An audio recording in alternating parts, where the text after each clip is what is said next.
Hello, good morning, good afternoon, good evening, wherever you're consuming this broadcast. Welcome to Ionisms, a podcast about society, art, entertainment, culture, movies, pets, cricket, and a little bit of geopolitics. As always, we look into some of the happening events in the weeks or months gone by. This is not a regular kind of podcast, it's a solo, slow burn, straight talk kind of a conversation, no rhetoricals, no mumbo jumbo. If this is something that floats your boat, sit back, relax. I have a fascinating episode for you this week.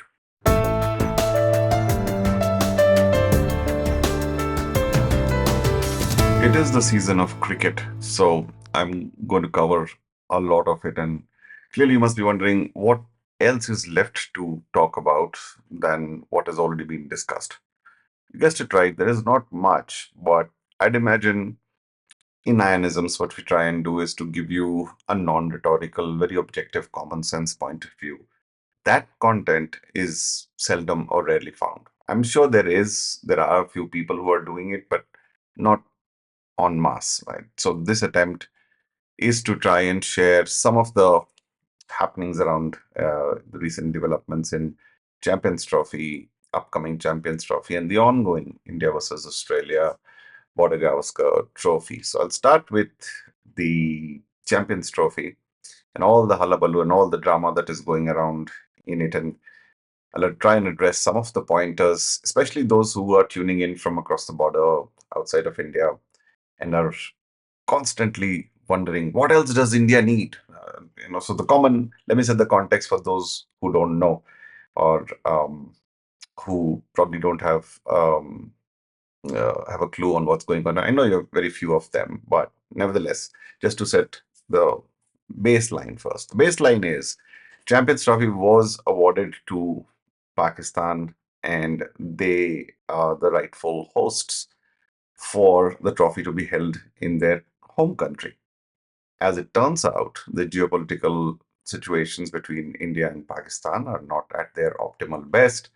And so clearly there is a discontentment where India will not send its players, India cricket team will not travel to Pakistan. Now, this puts a whole bunch of things in jeopardy: broadcasting rights, logistics, and last but not the least, fans. People want to see the Indian cricket team, people in Pakistan want to see the Indian cricket team travel to Pakistan and play in their grounds. And there's a lot of if you follow Pakistan channels, reaction channels closely, you'll realize there's a lot of commentary about so what if India team is doing elsewhere. Once they come to our home ground and home conditions, we'll beat them and all that. So there is underlying sense of confidence with people that once India tours Pakistan in their home conditions, then Pakistan will have an advantage. That might well be the case. I'm not completely dismissing it off. But on current player to player cricketing compare situations, it seems unlikely. Let's keep it at that. But so now that the Indian team is not coming, you would going to Pakistan. So clearly they sought an explanation as to why is this not happening? What seems to be the problem? Can't be security, because now all other 5, 6 major test playing nations have visited Pakistan. So that cannot be the case. And if security is not the case, then what is? And clearly, there are some rhetoricals floating in the news channels as to why mix politics and cricket. The first response to that is Mr. Mohsin Naqvi is the interior minister. Is he not from the government? Last checked, is a government representative. Okay, I promise not to be rhetorical or sarcastic. So the gentleman is a government representative who is heading who's the chairman of the Pakistan Cricket Board now. So to say that cricket and politics don't go together is itself is a uh, misrepresented comment in most Pakistani media. And so if anybody listening to that, you may want to revisit this, let's put it that way. Well, the second thing is India is dictating terms. India is the powerhouse of cricket, and so quote unquote "paisa bolta hai." And so that seems to irk them a lot. And My response to that is, well, if the situation were reverse and India was in a situation, God forbid, that Pakistan is in currently, would they react differently? Highly unlikely. As we have seen, those who have been following Pakistan cricket when they were in their peak form, as it were, in the 80s and early 90s and all that, right? In those eras gone by, they had a very different outlook towards India, Indian players, Indian cricket, and so on and so forth. And not their fault entirely. To be fair, we were the classical good boys of cricket, and I'm just talking about the men's cricket team here. So good boys of cricket and gentlemen and everything, but we lacked the killer instinct, is what if you speak to yesteryear players, there that's what they're going to say, that oh, you guys didn't have the chutzpah. Well, turns out now we have tons of it, and it's been a while that Pakistan cricket team, men's cricket team, has matched up to that chutzpah. But the public, uh, and it's a national sentiment in Pakistan, right? They compare everything with India. Everything is compared. Like one of the classic uh, street reaction channels, or the street the reaction on the street to this one question is quite common all around it. How has India progressed so much? India ने ऐसी तरक्की कैसे कर ली? It's like, why should we have waited for you? I mean, like, so the general feet on street is thinking, how is it even possible that India has progressed way beyond Pakistan? That is where they are left bewildered with all the changes, the development, and clearly they introspect and wonder, why is it that we couldn't do it? And that's a fair question, I think. Like, that's a fair question. Why? And I guess they know the answers well, as do people observing or monitoring the situation externally. But back to cricket. So the baseline argument of why mix cricket and politics? Well, cricket and politics have always been there forever. This is no different. As far as India being the powerhouse, it is a fact. And can India dictate terms? It is also a fact. Is it the right thing to do? I don't think so. The more bigger you are, the more powerful you are, the more humble one should be, is the general theory that I believe in. And does Pakistan have the rights to host in home situation? Yes, it is. But sometimes exceptional situations turn up, and this is an exceptional situation. Why is it an exceptional situation? Is because there is reason to believe on the Indian front that sports and terrorism, or sports and cross-border infiltration, cannot coexist. It's a difficult argument. On one side, the Puritans would say, sport is sport. Even at the height of Cold Wars between the erstwhile Soviet Union and United States, they still played hockey. I don't know if you've seen that movie, Miracle. Was it called Miracle? Miracle Games, or I don't know, something on those lines. Ice hockey, when in the peak of Cold War, or even chess, right? So games have existed even during the Olympics, during just before World War II or thereabouts, right? So, so there is history to believe that despite political clashes, sporting encounters have continued. But I just add to that that was back before internet was internet. Now, with internet being part and parcel of our DNA, the societal awareness of things happening not just uh, in the country but globally is heightened, especially in the urban middle class. It's a highly aware society, and you can argue the maturity and the level of depth and all that, and the misleading media information. But even if you remove the margin of error, there is a lot where the average feet on street in the country is like, well, the soldiers are fighting at the border, they're defending the border, and constantly people are dying. And it's a it's gone down significantly. That I'd give it. That significantly the number of encounters or uh, terrorist activities have gone down significantly, and post Article 370, the situations have improved. And one can always argue how much or how less, but one cannot deny that there has been a change, there has been a difference between what was, say, pre 2019 and, say, post 2019. It's one cannot argue that. And so the question that the regular feet on street, like we are regular people, I have no such political affiliations, or I don't support any particular region, party, or anything of that sort. So it's just a neutral. I speak as a neutral person, a cricket fan, and these are just personal opinions based on whatever I get to see or I am exposed to online. So take it with a grain of salt, if you will. And so we do agree. I think large part of the general national sentiment in India is, well, that's got to stop someday. There's people dying in Kashmir has to stop someday. All said and done. Get on with life, forget about it, move on. From an India standpoint, and India presenting the narrative globally is exactly that we have moved on.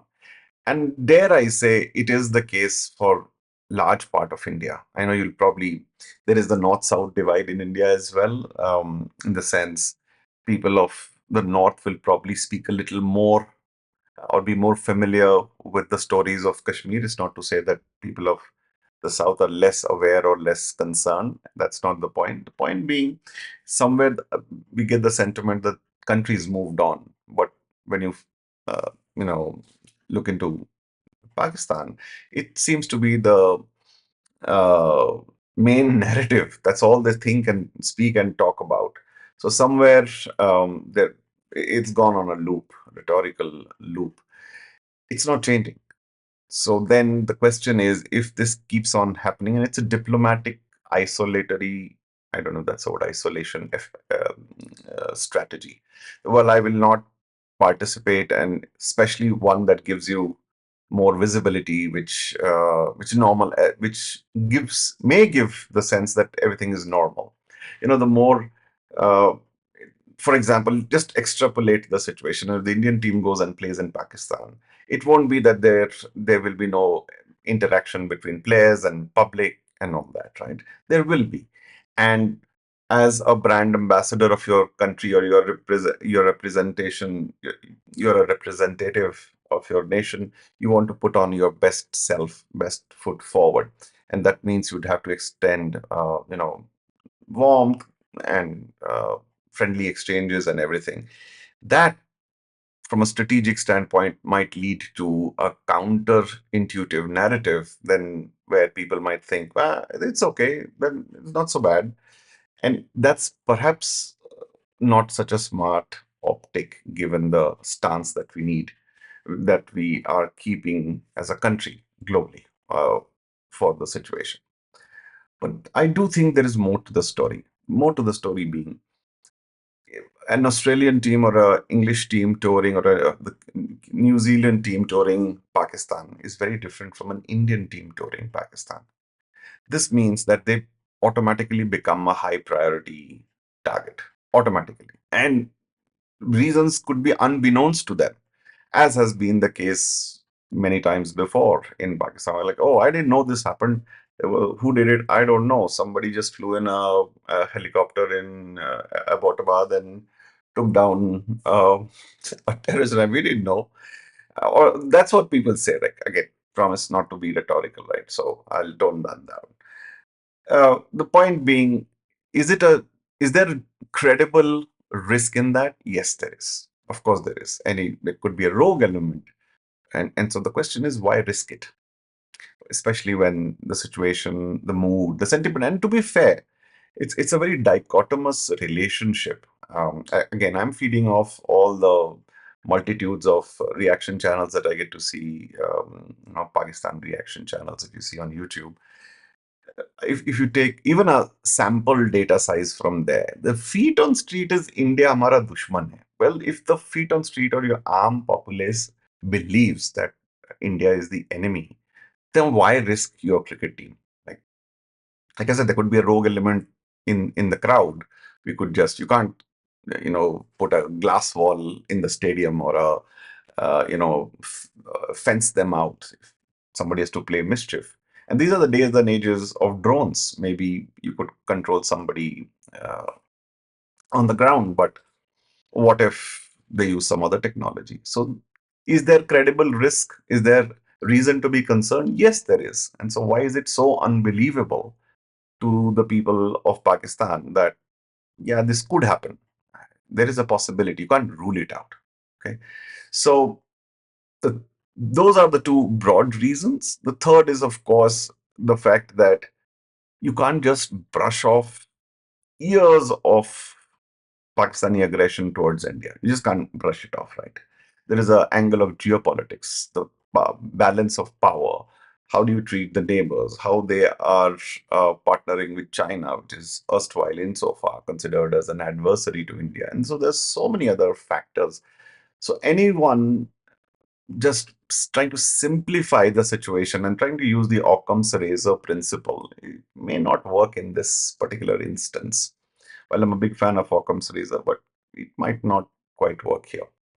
And so that is the reason why all the drama around Champions Trophy is still on, and they've just gone through the same rhetoric, same questions being asked by the anchors, and the same responses given by many former players and experts and so on. There's a particular degree of viciousness from some of their journalists, which kind of extrapolate. Maybe they want to gain some TRPs. If that's what floats their boat, one can't stop. But I guess instead of calming everything down, they bring it like my ego is hurt, my national pride and sentiment is hurt. Yeah, I can imagine there is a national sentiment at stake.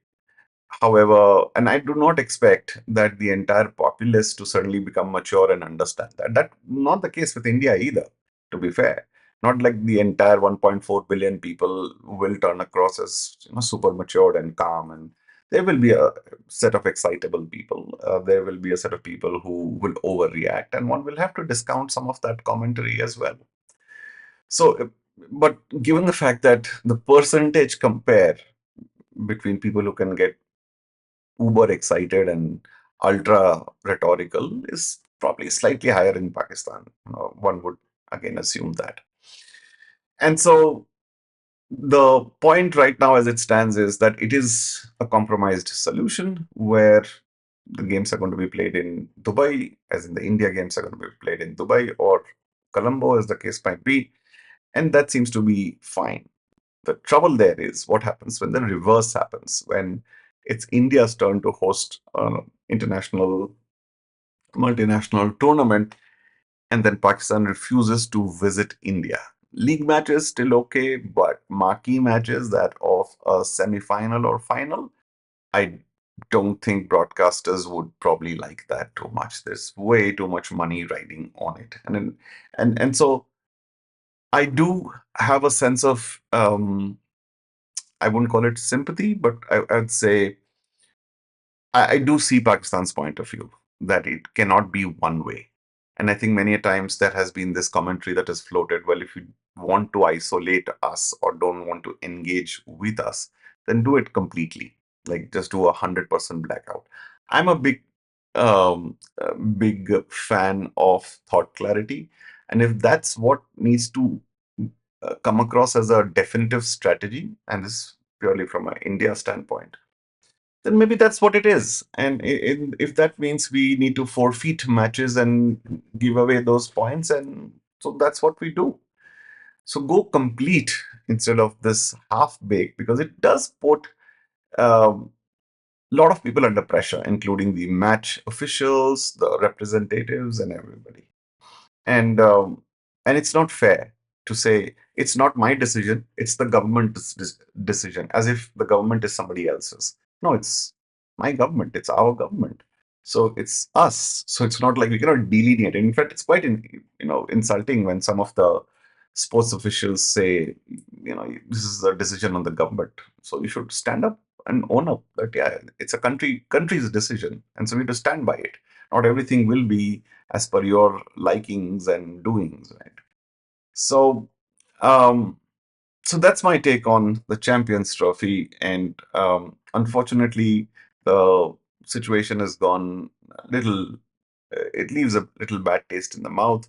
It is probably a tad unfair to the Pakistan cricket team, who do deserve to host their own tournament and on their home conditions. So, whatever be the situation, the security is their responsibility. And if they think that they have adequate security and people who vet those prospects, check the security and check the hygiene, check the infrastructure, if they are okay with it, then that's what it is. um, and on the other side, it is also true that if something bad were to happen, God forbid, then that is the stakes are much higher there. Much more could get escalated than what it's worth. So I leave it at that. I hope people all calm down, especially the sporting people on either sides. Let's not go rhetorical. Let's not finger point. Let's not accuse journalists as well. You want to just play a peacemaker to the extent possible, and if you cannot do that, then no comment is a better comment. And so, in the next segment, I am going to talk about the Border Gavaskar Trophy and all the drama that surrounds it. So, stay tuned for that. As far as this video is concerned, please do like, share, subscribe. You know where to reach me on platform X. You can go on hashtag Ionisms. That's the fastest way to reach me, or leave a comment below. It gives me some information whether it's landing well. Is this something that floats your boat? If it does, then I'm very happy. Refrain from any rhetoricals or abusive words. Those kind of things are not required. We can always agree to disagree, and that's the maturity that some of us need to bring to the table. And that's the whole idea and attempt for Ionisms, to have a plain, simple, straight talk. So, see you in the next video. Stay tuned.